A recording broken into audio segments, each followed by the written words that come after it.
Does anybody here know who Steph Curry is? Yes. Well, the majority of you should know who he is, a famous basketball player. Did you know that he plays volleyball as a pregame routine before almost every game? I know, crazy, huh? I'm shocked when I found that out because playing volleyball with a basketball hurts like crazy. Like, I'm shocked his arms aren't broken by now. And he's learned from his sister, according to Megan Kaplan. She taught him how to play because she played in college and in high school. So I'm gonna teach you guys how to play. And knowing volleyball, knowing how to play volleyball, you don't have to be so experienced. Okay, anybody could play. So I'm gonna teach you how the basics, how to play, and how to put that knowledge to use. So let's start with the basics. So here is the court. These are the sidelines, and you have your end lines right here. So then you have your 10-foot line. In front of the 10-foot line, you have 3 players. And those are your front row players. And in the back, you have the back row players. So you have 3 hits per side. It's usually bump, set, hit. Nobody's allowed to contact the ball more than twice. And it is legal to contact the ball with either any part of your body, like your knee, your foot, your head, doesn't matter. As long as you don't lift the ball or touch it twice. Otherwise, that results in a point for the other team. So, and there's also other violations, such as when serving, you cannot cross this line or step on the line. That results in a point for the other team. And also, as a back row player, you cannot hit the ball in front of this 10-foot line.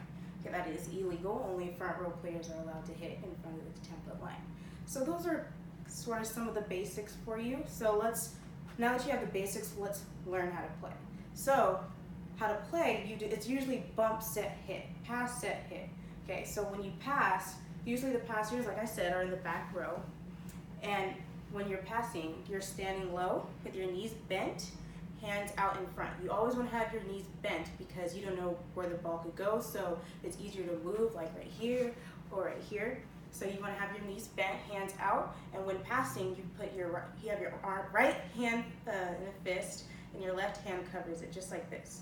And when you pass, you step and use your legs to pass up. And when you want to have the ball hit you right here, not right here because it'll go that way, or here it will go that way, or if it hits you right here, it might hit you in the face, and we don't want that. Okay, so once you pass the ball to the setter. Now the setter is usually in this position right here, the right front position. The setter usually sets the ball to the front row attackers. So when setting, you want to have your right foot in front and left foot slightly behind, more of your weight on your right front leg. And then so you have your hands up like this, kind of in a diamond shape. So you want to slightly catch the ball a little bit. You don't want to hold it for too long because that will result in a point for the other team. So you want to slightly catch it and then release really fast, and then you want to have your hands in like this, out, okay? Usually setters do double touch, and that is illegal, but sometimes they do get away with it.